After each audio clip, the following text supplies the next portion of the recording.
Welcome to the WP Builds podcast, bringing you the latest news from the WordPress community. Now, welcome your hosts, David Wormsley and Nathan Wrigley.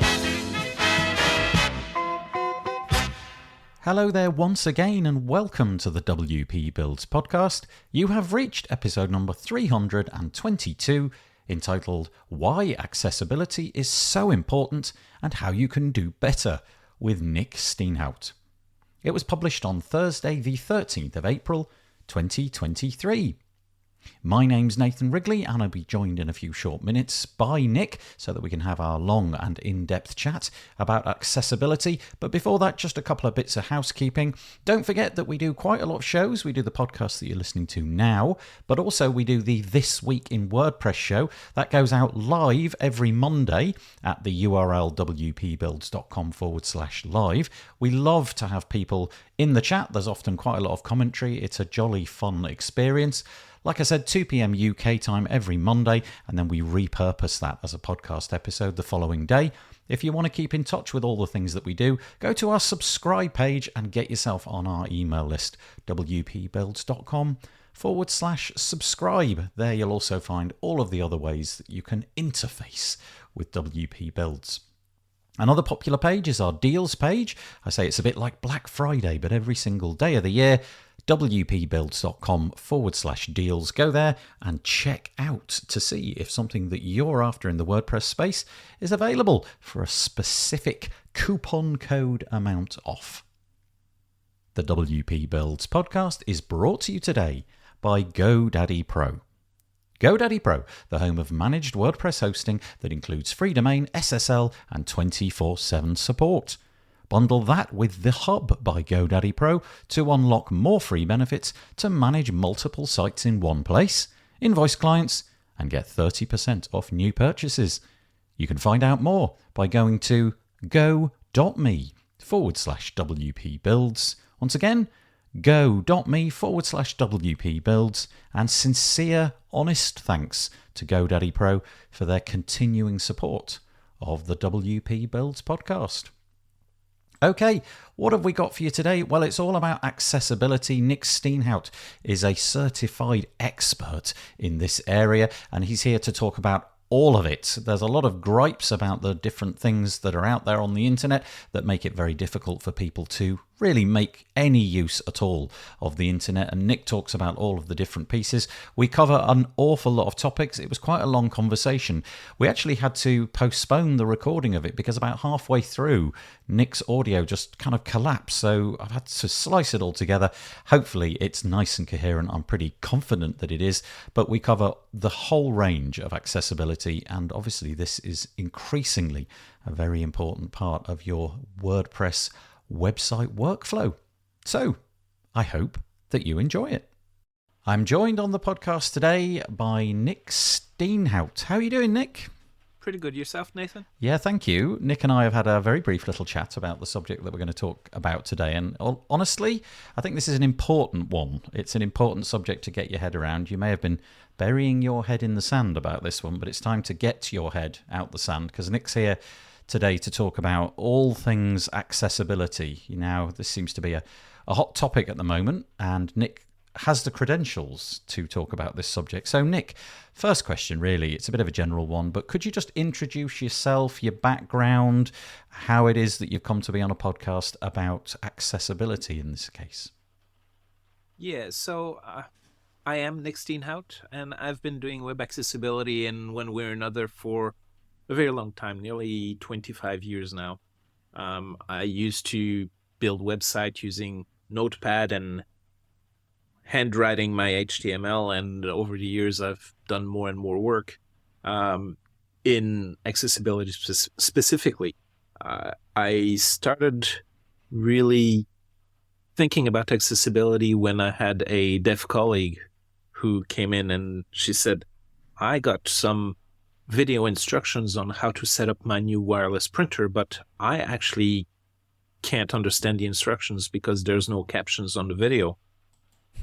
The following week, I had a blind colleague that came into my office and he says, Nic, I can't make sense of this website because my screen reader tells me that the website is image, image, image, image. And this was at a time where we didn't have CSS to make use of a variety of fonts. So designers would design images of text, and then we would slice it up and we would load that up with on the page so it would look good, but it was totally not accessible. So those were really two big events that made me think, accessibility is actually important for disabled people to be able to access content.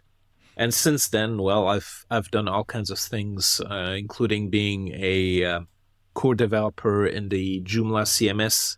And at the time, Joomla had just started, so I was there to help make the platform accessible. These days, I do a lot of public speaking around accessibility. I'm a professional speaker. I do consulting with companies, mostly large companies, Fortune 500, stock exchange listed kind of level of companies, and it's all about making their platform more accessible. So we talk with designers, developers, QA testers, talk about strategic planning on how to make websites accessible, but also about changing the culture of accessibility and the perception of how do we include disabled people at all stages of what we do. What a laundry list of excellent things to have said. That's just brilliant. So you've decided to essentially push your career down the path of accessibility for what sounds like really personal reasons. And I think this is going to be interesting. So first of all, thank you for making the time to come and talk to us today. It strikes me that there'll be a real broad swathe of people listening to this podcast, judging by the comments that we get, and I see profiles of Twitter and things like that. You know, there's real hardcore developers, and then there's people who just more or less recently strayed into WordPress and they're just building their first site and trying to get a feel for the lay of the land and how they can do that.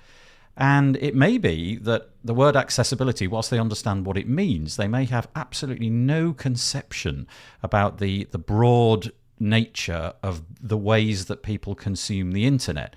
Now, I'll put my hand on my heart. For the whole of my life, when I've looked at the internet, it has been on a screen, typically with a keyboard and a mouse. You know, I'm sitting in a chair and it's all very straightforward. I move the mouse and things do exactly what I want them to do. The worst I have is a slow loading website that I have to sit there and, you know, just wait for the page to load. Alternatively, I may look on a phone. That's basically the other device. So it's phones, computers, and then a little bit more recently, starting to talk to devices in my house. You know, the little devices that sit in your kitchen, and the Googles and the Siris and all of those kind of things. But that's really a tangential part. Largely, I'm just asking it, you know, dumb facts and things like that. So it's screens and more screens and more screens. And so I consider myself to be, well, fairly privileged in that sense because, like I said, the worst it gets is slow internet connection. There's never anything on the page that I can't understand. The images are straightforward to me. I can perceive what they're talking about. You know, all of it works.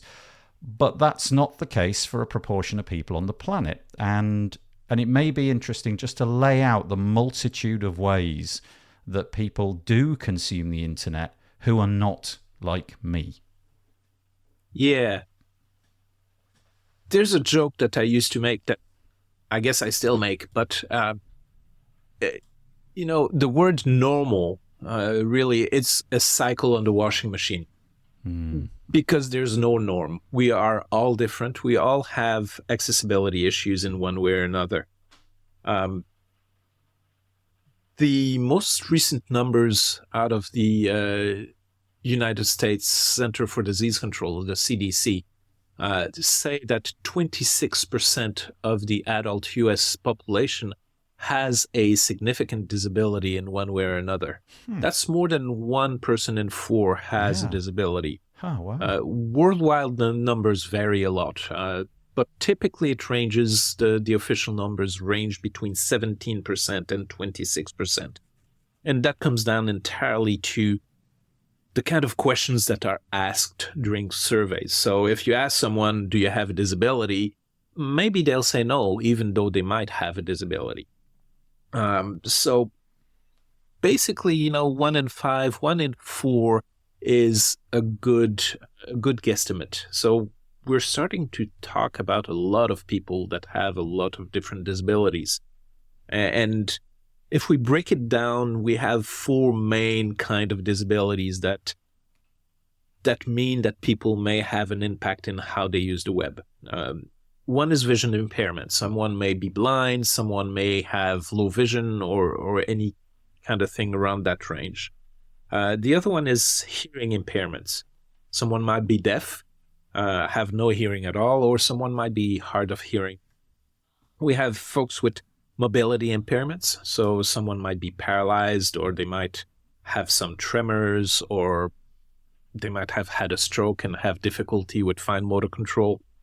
And the final one is cognitive disabilities. So someone might have played rugby once too many times and be hit on the head when they were a teenager, and now they have difficulty concentrating, or they have memory issues. Someone might have a ADHD, or someone might have dyslexia. So we have a whole range of conditions that are disabling, that mean that we have people experiencing barriers when they go on the web. The kind of barriers that can be experienced are fairly wide. It can be someone who is blind, who's using an application called a screen reader that reads what's on the screen, but because you have a whole bunch of images on your website, they can't actually access the content because you didn't plan for alternative text. It could be someone who's deaf, who wants to access your tutorial, but there's no captions on your video, so without text, they can't access it. It can be someone who has low vision, but you decided to follow a trend where gray text on gray background is really the fashion of the day, but there's no contrast, you can't see it. So there's a whole range of ways people encounter barriers, just like there's a whole range of ways people experience the web. Nathan, you mentioned smart devices. A lot of people will use Alexa to access the web, and they talk to their devices and the device talks back. The same thing, we can use smart assistants, we can use Siri, we can use, if you have a phone, which I assume you do, it's likely to be either Android or iPhone. Both have built-in screen readers, so we can actually use that to interact with the web in different ways. Some people don't use screens at all because it's all done from audio feedback. Then you have people who are deaf and blind, where they use a keyboard for input and they use a braille display for output. We have people that can't use a keyboard and they're using a switch. So basically it's one button or two buttons, and depending on how they're tapping the button, they're able to control an on-screen mouse and an on-screen keyboard. So, I mean, we could probably speak about how people use the web for 2 or 3 hours and still find new ways. I can tell you one thing, though, is as a website owner, chances are that you will be surprised at how people get to your website. I was speaking with a client last year, and we were doing some fine analysis on their Google Analytics, and they had 1% of traffic to their website coming from a LG smart fridge. So you never know. That is extraordinary. Wow, that's amazing. What a great display though of information there. That was really, really helpful. So, I mean, what I'm picking up from that is we've got keyboards, we've got screen readers, we've got braille readers, we've got people, talking to things. You imagine it, somebody somewhere will be using it. But I guess the thing, the key part of all of this is that this is the way that they get on the internet. In the same way that I use my eyes, that's the way. These people are using this way, the keyboard or screen reader or whatever it may be. And this is what they need. Without that device, without the customization of websites to make it so that those types of devices can find their way around, browse the internet, follow links, consume information, have an idea of what the pictures are saying, these people have a complete portcullis in front of them. There's a great big gateway to the internet. They're excluded from it. And so I don't know if you're prepared to do this. I'm going to surprise you a little bit. We didn't really talk about this beforehand. I'm wondering, let's imagine the scenario where somebody, and we'll just pick one scenario, where somebody is using a screen reader and they approach a page, and let's say that this page is really, really dreadful. Everything that could be wrong is wrong. What kind of frustration is that experience? What is the person sitting there? What are they hearing back? What's coming back to them? What does it feel like? Well, it's a very interesting question. The first thing to realize is us sighted people, when we look at a website, we're able to catch the page at a glance. Like, I'm looking at the interface of what we're looking at right now.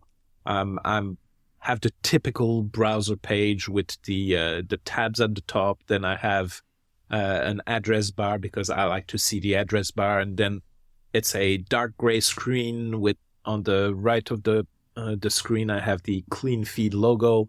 Then I have my my settings, my name, and there's a microphone on the left, and then there's my headphone on the left just below that.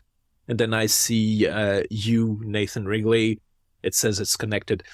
I'm catching all that right at the blink of an eye because I can see it. Now, if I'm blind and I don't actually have vision, then I rely on the tools that I have built in my screen reader to build a mental map of what's on the page. So chances are the first thing I would do is I would use keyboard shortcuts to bring an interface that tells me all the headings on a page, all the links on a page, all the interactive elements on a page, the landmark areas, so I can build a mental map as to what's there.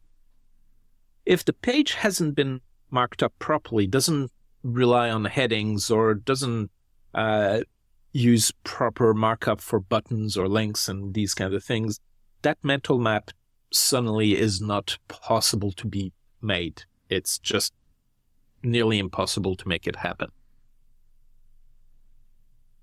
So the next thing you do is you start navigating. You can navigate by heading, but you just discovered there's no heading on this page, so I'm not going to be able to navigate by heading. So I'm going to use, again, keyboard shortcuts to start navigating one line at a time, trying to explore and understand what the content is. The amount of cognitive load that we've just added to the experience of even trying to figure out what's on the page, which us sighted people can do in a fraction of a second, we've just made the life of the screen reader user so difficult. Most blind people I know come to a page where it's mostly unusable. If they have a choice, they will go buy the product somewhere else. They will go find the information somewhere else, and they will just not stay on your page. You will get a bounce almost immediately. I'm guessing that the experience is, well, I mean, I think you summed it up really well. We can take in the whole page at one time. I can zoom in with my eyes on the thing that I want most. I can scan across the whole menu, slide to the footer, go where I want to go, and really, it's all driven incredibly quickly. I use my fingers to get the mouse to where it needs to be, the cursor to where it needs to be, and so on. It's all happening really quickly. What you've described is an experience of tabbing and you're really looking at one thing at a time. So you can do one thing and then move on and try another thing and then move on. And if that experience doesn't reveal to you what you need, you're out of there. It's just a dead loss. Yeah, I mean, just the unfairness of that, just that alone, hopefully people listening to this have got a gist that, wow, that just seems extraordinarily unfair in today's world. That's amazing. Okay, so given that there's these multitude of problems, and we can talk about what they might be in a moment, I'm wondering if we could lay out some of the sort of low-hanging fruit, if you know what I mean. So again, we'll imagine our website. It's in every way, it's wrong. There's things to be done in every regard. What, from your point of view, are the quick wins, the low-hanging fruit? Now, I'm not trying to emphasize here that this is where everybody must start, or indeed that this is where you must finish. I'm just thinking everybody likes to move the needle quickly for as little effort as possible. So given that's part of human nature, what are the good things to get your teeth into right away? Yeah. So I'm going to flip your question around a little bit. Okay. So instead of talking about the easy fixes, I'm going to talk about the critical items. And there's a lot of stuff we can work on.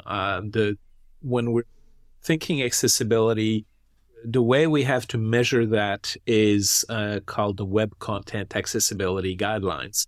It's a standard put together by the W3C, and there are 78 different success criteria, and each success criteria can be quite complex to address. So, when I'm talking about the 4 more critical areas, I'm really just chipping the surface.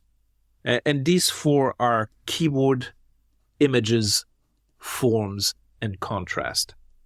You want to make sure that you can use your website with the keyboard, and that means being able to navigate through every single interactive element, and you want to be able to trigger them. So use the tab key to go forward, shift tab to go backwards, trigger element with the return key or the space bar.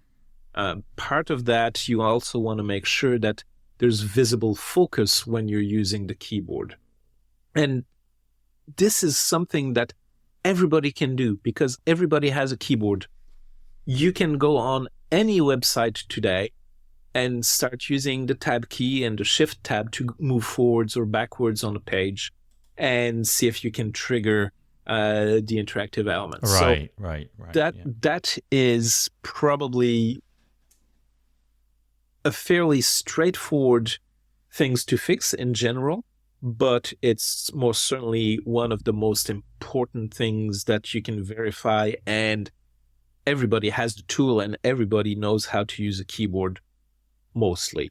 So, keyboard. The other thing that we have to look at after keyboard are images. Images are worth 1,000 words, but if you can't see, then they're worth nothing, right? So in general, there's 2 types of images on the web. There's decorative images, and then there's informative images. And decorative images, it's basically eye candy, right? It's things we're using to make the page look better. Sometimes it's just to catch attention. These images generally don't need to be described. They don't need alt text. But when we're doing markup, we still need to add the alt attribute. And we're using an empty or null alt value on that. And when I say that, I don't mean alt equals quote NULL end quote. I mean just nothing between the quotes. I say this because I actually had a developer when I said you need null alt text on an image, decorative image. That's what they came back with, and I had to find all these images. But that's another story. The joys of accessibility auditing. So the other aspect is, of course, informative images. Any image that provides information that is not available elsewhere on the page. Typically, these can be action buttons, like you have a button for your search form and the button is actually the icon for a magnifying glass, that's an informative image. It actually tells you, well, this is what it does, but if you don't have alt text, it just will not be able to be perceived or understood by screen reader users. Sometimes it's graphs, sometimes it's things that are on the verge between being informative and decorative, because context is everything. You can't just take one image and decide, oh, well, this one is always going to be decorative or this one's always going to be informative. You have to look at the context. So you have to do this evaluation where you look at what the image is, where it's at, and how it's used. And one great tool, if you're not familiar with alt text and how to make the decisions as to whether or not you should use alt text, is actually on the W3C's website. It's called Alt Decision Tree. It's fairly easy to find, and it's basically giving you scenarios, and depending on your yes/no answers, it will tell you what to do with your images. That is super important. Alt text for images is something I've been advocating for since 1994, and nearly 30 years later, it's still a problem on the web. So it's something that is both a low-hanging fruit and very critical. Can I just ask you about that? Because I'm currently looking at a media library of a website that I maintain, and I clicked on one of the images, and so we're talking about WordPress now, and it offers me several options, which in a way is confusing because it's important to get the alt text right, but also I've got alternative text as it's written, I've got title, I've got caption, I've got description, and in a typical upload of a image file, they all come across, they're entirely blank, and I confess that in many cases I'm not sure which of those ones receives priority and which one describes the image. Obviously it says description and it says alt text, but I'm often in a bit of confusion about which things go where. That is a gripe I've had with the WordPress Media Library interface for a very long time. The one that, from an accessibility perspective, is critical is the alternative text. There is, so in my scenario, that's the one that's at the top. So there is something. The very first input, that's the critical one. The one that is called title is there, I believe, because in the olden days of WordPress, the title attribute was used a lot to give the impression that accessibility was happening.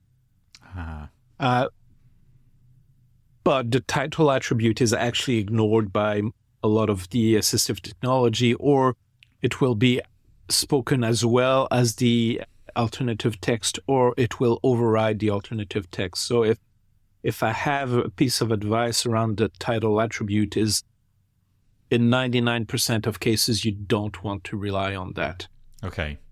The caption is going to be something that is in addition of the alt text, and typically for sighted users.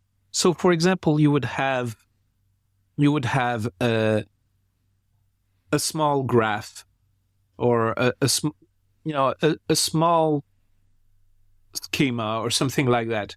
You need alternative text to describe what the image is for people who can't see, but you may want to caption it figure 1 or figure 3. So in the text, you can say, well, figure 1, we are talking about blah, blah, blah. So that's what the caption is about. And to be honest, I don't know in the WordPress context what the description field is for at all. Yes, it's interesting. That's always baffled me. The alternative text comes with a hyperlink underneath it, and it says, "Learn how to describe the purpose of an image," and it's linking over to the W3C website the decision tree. So Yeah. there's that. So anybody who failed to find that link in the show notes, every time you go into the media library, that link is actually underneath the alternative text. So give us a scenario. So, okay, let me give you a scenario and see if I meet the bill. Really, if I'm uploading images and they're images that have information in them that would be missing to somebody who couldn't see them, it's important primarily to go with the alternative text. So, for example, I'm staring at an image at the minute. There's a mountain in it. There's a cottage on that mountain, and there look to be goats on the side of the mountain. So I would be writing something along the lines of image of mountain with a castle in the background. There are goats grazing in the field. Something along those lines. Yes, something along those lines. A couple things to keep in mind when you're doing alt text is you don't say image of or photo of. Yes. Because the screen reader will come across the image element and will already say, this is an image. So we don't need to repeat that. Right. Yes, that was clumsy. Also, always finish your alt text with a period, because that will allow the screen reader to pause before it goes into the next bit of reading. I've never heard that piece of advice. That's brilliant. Excellent. Now, what do you put in the alt text? Well, your description was good, but it depends entirely on the context. If you are advertising a holiday retreat high up in the mountain, is it necessary to talk about the goats? Okay. If you are advertising, well, this location is a goat farm and you can pet the goats and all that, then maybe emphasizing the goats in the description becomes important. And this is where I'm talking about context is everything. You really have to weigh the context and how you're using the image to decide what you put in it, in the description. Alt text should be clear and concise. You can put a lot of text in the alternative text input. You can put, I did 6 paragraphs of lorem ipsum in a test I did. You can put a lot, but remember that when a screen reader is reading the alt text, you cannot control pausing or rewinding or anything. So you want to keep it fairly concise. Right. And this is where it becomes difficult in the WordPress context. Is if you upload one image, you cannot decide to have several different alt texts. So if your image may be used in different contexts and may require different alternate text, you will need to upload more than one version of the image so you can keep track of the different alt text. Yeah, that's really interesting. The amount of text that you actually use is quite key, isn't it? Because if you just get into paragraphs and paragraphs that are simply meaningless, you are in effect binding the person into that image, and they've got to endeavor to get out of that image. If they get bored halfway through. That's really interesting. Can I just ask, with the screen readers, do they preface what that they're about to be delivered information about an image? Is there some description that says to them, I'm about to read the alt text? How does that work?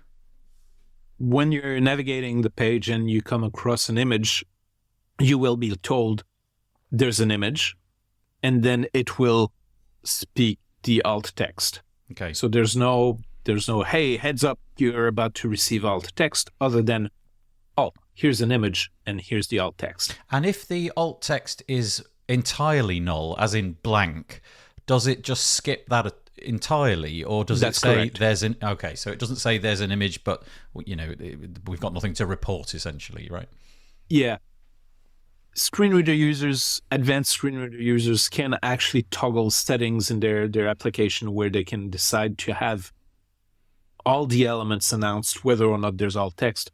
But generally speaking, the default is if an image is got empty or null alt, it will be ignored. I feel that of all the bits that you are going to talk about today, this is the bit that really resonates with me, because when I browse the web, I am absolutely captured by the images. You know, it's almost like the web is images with text along for the ride. And it does seem that it's so important to get this bit right, because so much information is conveyed in images, so much context, so much of the gist of what we're trying to say we offload to images, and yet we just leave that box blank. We live in a very visual world. And I mean, that's natural. We're sighted. We depend on our vision. But on the web, it's the same thing. We are on a very visual web. There's been a push by a lot of people in the blind community for people to be a little bit more expressive in how they're describing images, and to not be too strict on deciding, hey, this is decorative and I'm not going to bother, because they rightly point out images create a mood, images help with understanding context in some ways, and from that perspective, they want as much of the experience that sighted folks get. So it's on us to go the extra mile and do that. Yeah. Oh, thank you. That's been really, really helpful to me. Okay, so we've done keyboard, we've done images. I think next up was forms. Forms. Yes, forms. We use forms a lot. There are a few things to keep in mind with forms. The first thing is every form input needs to have a label, because if we don't have a label, we don't know what the purpose of the input is. The best way to implement a label is to use the label element. And you do that by applying a unique ID on the input, and then you use the label element, the for attribute, and you use the unique ID as the value of the for attribute. Mm-hmm. It sounds a little bit complex when you speak it and you don't see it, but when you start puzzling it out, it's actually fairly straightforward. This is critical, because without labels, you don't know what the thing is. Right. You cannot rely on placeholder to label element. This is often seen in search forms where you have the word search is the placeholder for the search input. And then people start typing in it, and suddenly, without a label, the word search has disappeared, and we don't know what the purpose of this input is. So you anymore. go into the form, and literally upon entering the form, you've erased the bit that they needed to see. That's were. right. That's right. Yeah. So the placeholder is an element that you should not rely upon for labeling. Sometimes you can't actually use the label element, and you're going to have to use a programmatic label.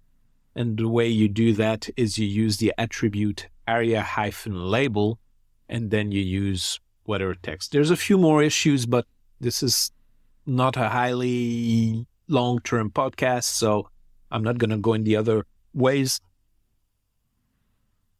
Just think about that. The label element or the area label attribute to label your form inputs. That's critical. Can I just ask, there's a whole industry of form plugins in the WordPress space, and they try to market themselves as, we can do this and we can do this fun way of interacting with the form. So, for example, we can split up the form into multiple pages. So you complete one section and you navigate to the next section and so on and so forth. But also these conversational forms where you fill out one field and then click next, and the next field slides up into view. And it looks beautiful. It's really engaging. For me, how do all of those fun things, generally speaking, inform the accessibility side of things?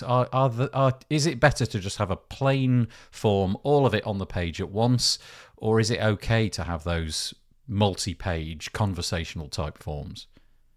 I'm going to give you the answer that most of my clients find most frustrating. I'm going to say it depends. Yep. It depends entirely on the implementation. Right. You can make these things accessible and usable. You have to remember things like sliding things on a page. You have to be able to turn off the animation because we have users with ADHD, we have users with vestibular motion disorders, we have users with all kinds of conditions that motion on a page will either make them nauseated, sick, or might even trigger migraines. In some rare cases, it can trigger full epileptic seizures. So these visuals of sliding in and out is neat for a lot of people, but you have to be able to turn off the animations. So that's one example of this is good, but we have to look at how we implement it. Yeah. Now, in my experience, there is not a single form plugin out there in the WordPress ecosystem that is actually producing accessible forms. Not a single one. Some of them have labels, and that's good. Some of them have different things that are okay. I've had to use Joe Dawson's form plugins for the WP7 forms thing because it makes forms better. But one of the other issues that are so important in forms is error messages. So if there's something that is wrong with the form when you go to submit it, for example, you have a required field that hasn't been filled. Oh boy. You go to submit and you say this field is required. It's not programmatically associated. So you have this error message that's in the form. But if you can't see, if you're relying on a screen reader and the error message is not associated with the field, then suddenly, you don't know that the error is there and you don't know what's going on. So you have to look at associating the error message with the input field. So, just to interrupt. So I've seen so many implementations of this. So you click submit and obviously there's an error, but the errors might be all gathered at the top of the form above every input field, or they might be bound to each individual field. That something is highlighted in red or what have you, or they might be under the submit button all gathered together, or it might just say, there's errors. It doesn't highlight which errors, and you've got to figure that out for yourself, largely based upon the fact that you've got empty fields. But, okay, so for somebody using, for example, a screen reader, they've got to navigate to the error somehow before they can even consume the content of the error. Oh. Yep. So there's, in an ideal world, if you're going to have a lot of errors, you can do what is called an error bucket. So a list of all the errors at the top of the form. Those are great, but you want to link each of these errors to their associated input. So people can just click on the error, it goes to the input, and they can fill that out, rather than to have to tab to 11111 until they reach the right one. You also want to programmatically associate the error with the input. And typically the way you do that is you're using a little bit of area called area described by, where you're using that on the input, and you're basically, when a user gets to the input, they hear, for example, input, first name, and then because there's an area described by, the error message is going to be described. So it can be first name as a required field. So they will hear all that. The other approach that is really good is to put the error message directly below the field that has an error. You still want to programmatically associate them, because one thing most people don't know about screen readers is when a screen reader gets into a form, it will often automatically go into what's called forms mode, which gives the screen reader users different keyboard shortcuts, different ways to interact with the elements. but it also ignores anything that's not a form element. So if you have a paragraph with an error message in it, that will be ignored when the screen reader is in forms mode. Okay. So you have to programmatically associate that. Screen readers are incredibly powerful and complex bits of assistive technology, and there's a lot to know about them. So if you're listening to this show and you're going, oh my Lord, I never knew, and this sounds like too hard, well, it's okay to feel that way because it is really hard, but there's these little things we can do that are going to make it so much easier. Yeah. Boy. The other last thing I want to mention around forms and validation, and I actually had a blind guy on my show recently talking about this, is when we're doing inline validation, don't do the validation on each character. So, for example, you're checking for an email address is correct, and you're doing it inline. You want it before the form is submitted, and you've seen it. I'm sure you've seen it. You start typing, NIC, and then because you don't have the completely formed, it's going to tell you this is incorrect, this is incorrect, this is incorrect, each character you type. So instead of doing it on a per character, do it on blur. Do it once the field is actually left. That's the time you do your validation. That's when you're saying, yeah, okay, it's okay, or no, there's a problem with this. Don't do your inline validation on a per character because it drives everybody nuts, but it makes it next to impossible to use for blind screen reader users. Yeah, it's really interesting because so much of this, which is completely common sense to somebody like me with sight, all of those things, I'm filling out the email field, and the moment I put the Nathan at something and I hit dot and the error goes away. All of that seems brilliant to me, but I can 100% ascertain why that's infuriating for somebody who is not me, who is using a screen reader. Yeah, that's really interesting. So wait, validate after you've exited the field. Okay. Yeah. Here's one of the things we see a lot is we see that the error message is important because it is. And we make it in a way that we want to make sure that the screen reader users knows, hey, this is an important error. So we decide to put either a row of alert or an ARIA Live assertive on the error message so we know it's going to be announced. But what you've just done is either you're using alert or ARIA Live assertive, you're going to get the screen reader to interrupt what it's announcing for the user with every time you're pushing that error out. So basically, you're starting to write Nathan, right? Yeah. Oh, and, dear. Hey, there's an error on this field. Hey, there's an error on this field. Hey, there's an error on this field. And this is where it can really, the amount of added cognitive load when that happens is unbelievable. Yeah. I mean, that is utterly infuriating. That's about the most infuriating thing I can imagine having to go through. You're typing in an email address and every character is essentially screaming at you. You've done Oh, boy. Forms seem like a real... I mean, I know we've only really touched on labels and then we got sort of diverted and went off in another direction. But yeah, this is an area which I feel is going to be important. Okay, and then... So we've done keyboard, images, forms... And contrast.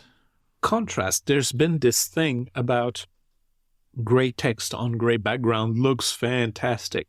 Yeah. And this fad just keeps on going. And I gotta say, if you look at a page that's designed with poor contrast, you take your phone out on a sunny day, and I challenge you to actually look at the page without squinting or having to figure out what's going on. You want good contrast. And there's really three things to keep in mind around contrast. The first thing is regular text should have a contrast ratio of 4.5 to 1 against its background. And this number, the ratio of 4.5 to 1, is something you can find contrast analyzer tools anywhere on the web. There's dozens of these tools. It's even in your Chrome code inspector. So 4.5 to 1 for regular text. 3 to 1 contrast ratio for large text. So if you have larger fonts, headings, anything that's 18 points or bigger is 3 to 1. Then you have non-text contrast that needs to also have a 3 to 1 ratio. And non-text contrast, it's your images, it's your icons. In the clean feed interface that we have the microphone that is white against green background. We have the headphones that's white against blue background. I haven't done the test, but if I eyeball it, I know for sure that the headphone will pass the 3 to 1. The microphone would probably pass 3 to 1, but probably not 4.5 to 1. Okay. So those are three contrast levels to remember. And it's just so important. You also, when you're talking about contrast, you also want to think about your links. We often say underline your links, and designers say, but underlines are ugly. And I say, okay, well, if you don't want to underline your link, you have to be very careful with your contrast, because the link color itself needs to have 4.5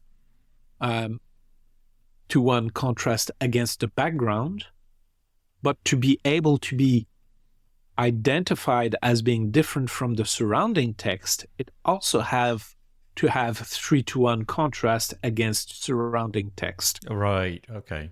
So that becomes really difficult to find the right color. So just underline your links. It's been the thing for 30 plus years. Just do it.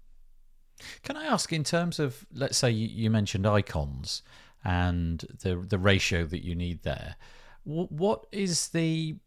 So there's a boundary between the background and the icon, and we're trying to make the boundary really clear so that that's the icon, that's the boundary.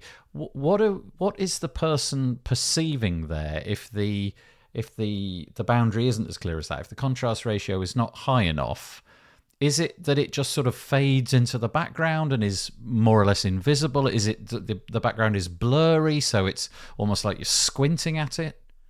It really depends on the person's vision condition. Okay. For some people, it's just going to fade out. Yeah. It's like, if you reduce the opacity of an element, at some point you go from 100% opacity to 80 to 50 to 30.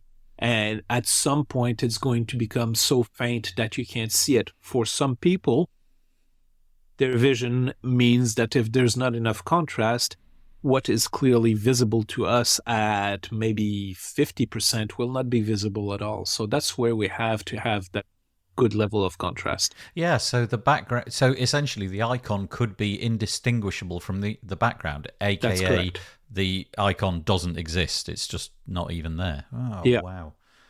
Yeah. Okay, so do you feel that you've done contrast to the level that you wanted there?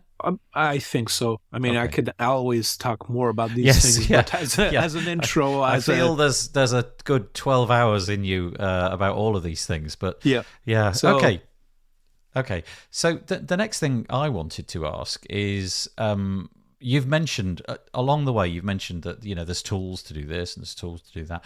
Could you give us a bunch of tools, just a few that you think would get us off in the right direction? And when I say tools, I don't literally mean, browser extensions or tools that you could download. It could be a resource. It could be a website, just something which can push us in the right direction. Yes. Before talking about specific tools, I'd like to talk about the a general workflow that people can implement to make their accessibility testing a little bit easier. Oh, okay. And there's really several levels of testing. And the first thing you should do is you should do automated testing. And there's a lot of free tools that you can use. The two that come to mind are DQ Axe tool, AXE, as browser plugin. And what that is going to do is it's going to look at your code and it's going to identify the things that are easy to identify. It's going to calculate your contrast issues. So it will tell you, hey, you've got contrast problems. It's going to look at your form elements and see if you have labels that are missing. It's going to look at your images and see if you have alt text missing. So automated tests are a really good way to get started to identify the low-hanging fruit, like you were mentioning earlier. So you were asking me about low-hanging fruits. I told you about the critical things to look at, and then we're coming back to this low-hanging fruit concept, which can be caught by automated testing. Mm-hmm. Now, you cannot rely entirely on automated tests because they will catch on average about 40% of what's there on a page. So there's still a lot of things to look at. For example, the automated test can tell you whether or not you have the alt attribute on an image, but it cannot yet analyze, is this image decorative? Is this image informative? If it's informative, is the quality of the alt text appropriate for this image, right? Mm-hmm. So it can tell you, you forgot the alt text, silly, but it cannot tell you, hey, you've got alt text, is it good? So the first pass everybody in accessibility does is automated test. It will catch if you have duplicate IDs. It will catch these kind of things that are really brain-numbing kind of code review that can be difficult. Mm-hmm. The second pass is what we call manual testing. And that involves, for example, using your keyboard to navigate through and find whether or not everything is usable with keyboard. It can also involve doing some code review. You look at a form, you test to see if there's error messages, you look at the code to see if the error messages are programmatically associated. So that becomes really where most of the work is. And then the third thing you can do if you have a little bit of money is get usability testing done by disabled people. So you identify people with disabilities that can do tests, or you hire an outfit that does that for a living. There's a couple. Fable, Make It Fable is one that does that. They're great because they have a large database of disabled users that will be able to tell you whether or not you've done a good job at actually making it accessible. So those are the three main phases of testing. If we're looking at tools themselves, well, automated tools, I mentioned Axe. There's also one called ARC, A-R-C.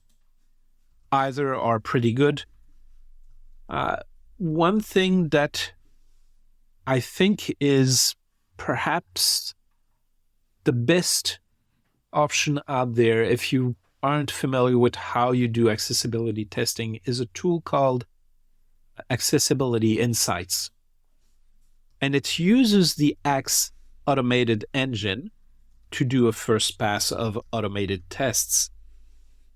And then it gives you a step-by-step check of how you test all the things that you need to look for keyboard, all the things you need to look for headings, all the things you need for one at a time. So it becomes basically your checklist that you can start using and relying on to really build that muscle memory as to what you need to do. So Accessibility Insights, it's a plugin, or I think it's also standalone on Windows, but I'm on a Mac ecosystem, so I use the plugin. Mm-hmm. Thank you very much. Yeah, that's really, really, really helpful. So, okay, so 3 phases to the testing that you ought to be doing, and then a couple of good tools that you've mentioned. Now, just before we wind it up, there's been this recent trend in the past to, well, we know what humans are like. We like a quick, easy fix. We like to press a button, click a button, and everything's done for us. And it would appear that these tools have come around. I'm going to broadly call them overlays, which endeavour to beguile us with this notion that you can press a button and your accessibility woes will disappear. I'm sure you've got something to say about this, and I don't suppose it's going to be entirely positive. Let's just say that I could speak for 12 hours about this, and I could be very, very rude about how I'm thinking. There is no magic bullet. It just doesn't happen. Before I go into any level of details, I would invite people that want to learn more, go to the overlay fact sheet, and they can read the details about why it's bad, and they can see the over 700 accessibility practitioner, disabled users, and other people in the accessibility and disability community that support this fact sheet. One of the problems is that just like automated tests can't identify all the issues, the overlay cannot identify all of the issues. It also cannot fix all of the issues. And you've seen it. I'm sure you've seen it. This little logo of a man, typically at the bottom right or bottom left of the screen, and you click on it, and it's accessibility tools, and it lets you change contrast or make it keyboard friendly, or it will narrate the screen, or whatever option out there. The concept of that is very appealing, but the reality of it is that it often conflicts with the person's own tool. For example, imagine this. You're blind, you require a screen reader to be able to interact with not only the browser, but your computer. You're not blind only when you go to a specific web page that is so very kind to tell you, hey, we have this screen reader so you can interact with our page. No, because you need a screen reader on the computer at all times. So suddenly you have this overlay that is trying to push something that is already in use with a much better, stronger system. Keyboard, to be able to get to the overlay trigger button to open that up to make the site keyboard friendly, how do you get there if you don't have a mouse and the site is not keyboard friendly in the first place? Right. So there's all these little problems that actually are actually, it doesn't work. Maybe in the future we're going to be able to rely on automation like that to make it easier for everyone, but right now it doesn't work. If you look at the terms of use of some of these overlay companies, and I'm not naming them because they are very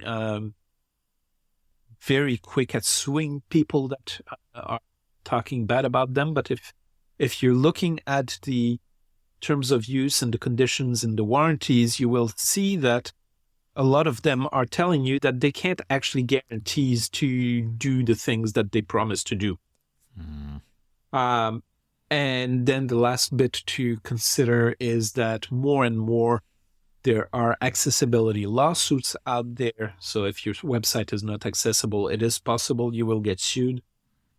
There were an average of between 5,000 and 6,000 lawsuits in the United States for non-accessible website every year since 2016. And more of those lawsuits actually name the overlay companies as defendant in the suit because the overlay is not doing what it needs to do.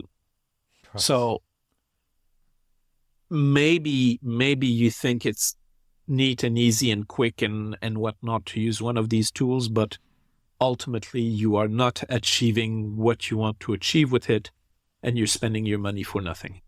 Yeah. Okay. Well, I mean, that's fairly categorical advice. Yeah. Okay. Thank you.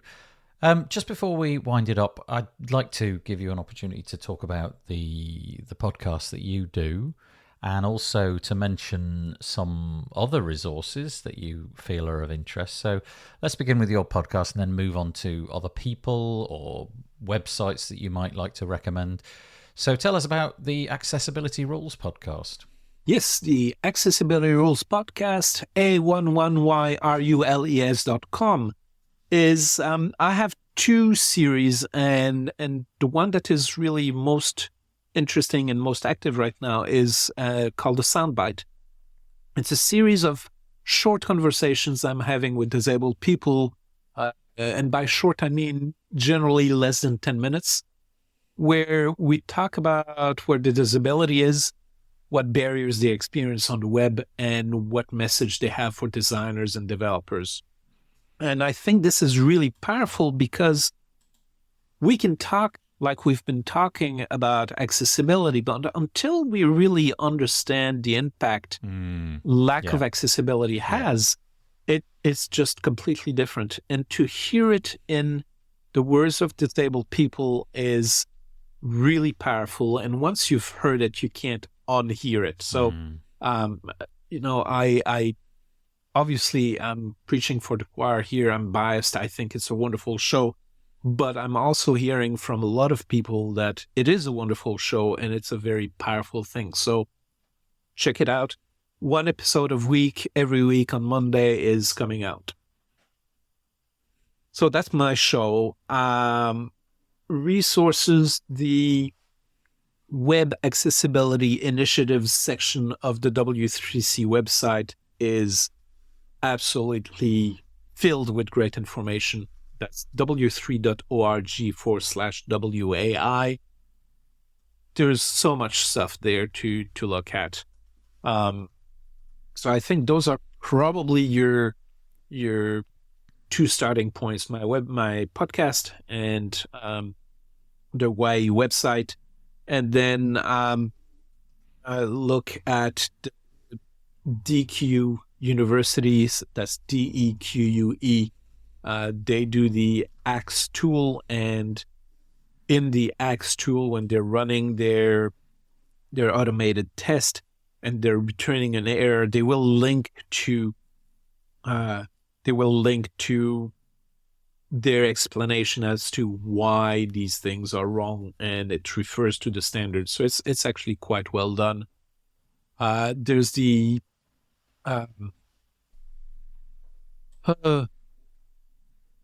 Mozilla web developer tools that are giving really good explanation about different elements and how to use them. And that becomes really important around using ARIA. All the names, the roles, the values you can use, that becomes quite important. And I think that's probably enough for people to get their toes wet and get started. That's really helpful. And very last question. If people would like to connect with you personally because they feel you might be very helpful toward them, what's the best way to do that, Nic? Several different ways. There's my website, incl.ca. So that's my website where I have a blog with tens and dozens of blogs around accessibility, and there's my speaker profile there. I'm on Twitter still, and my handle there is Vavroom, Vavroom. I am on LinkedIn. Nic Steenhout is good to find me on LinkedIn. And then obviously my podcast has contact info. So A11YRULES.com. Nic, I really appreciate you chatting to us today. I realise we're trying to squeeze probably days and days worth of content into a very short space of time. But hopefully for many people it's been a bit of an eye-opener, a bit of a beginning of the journey towards their website accessibility. Really appreciate you coming on today. Thank you. Nathan, thank you for having me. It's been a pleasure to talk with you. Well, I hope that you enjoyed my chat with Nic talking all about accessibility. There certainly was a lot to cover, and really, I think Nic did an admirable job explaining all of the different bits and pieces. If you've got any comments about that, head to wpbuilds.com, search for episode number 322 and leave us a comment there. It would be most appreciated. We do have a Facebook group as well, wpbuilds.com/Facebook. If you want to search for the post in there, you can do as well. The WP Builds podcast was brought to you today by GoDaddy Pro. GoDaddy Pro, the home of managed WordPress hosting that includes free domain, SSL, and 24/7 support. Bundle that with the Hub by GoDaddy Pro to unlock more free benefits to manage multiple sites in one place, invoice clients, and get 30% off new purchases. You can find out more by going to go.me/WP Builds. Okay, we'll be back next week. We'll have a This Week in WordPress episode on Monday, and then we'll have another podcast episode. It'll be David Wormsley and I having a chat in our Thinking the Unthinkable series. I hope that you join us for some of that. Don't forget to subscribe, wpbuilds.com/subscribe. Have a good week. Stay safe. Bye-bye for now.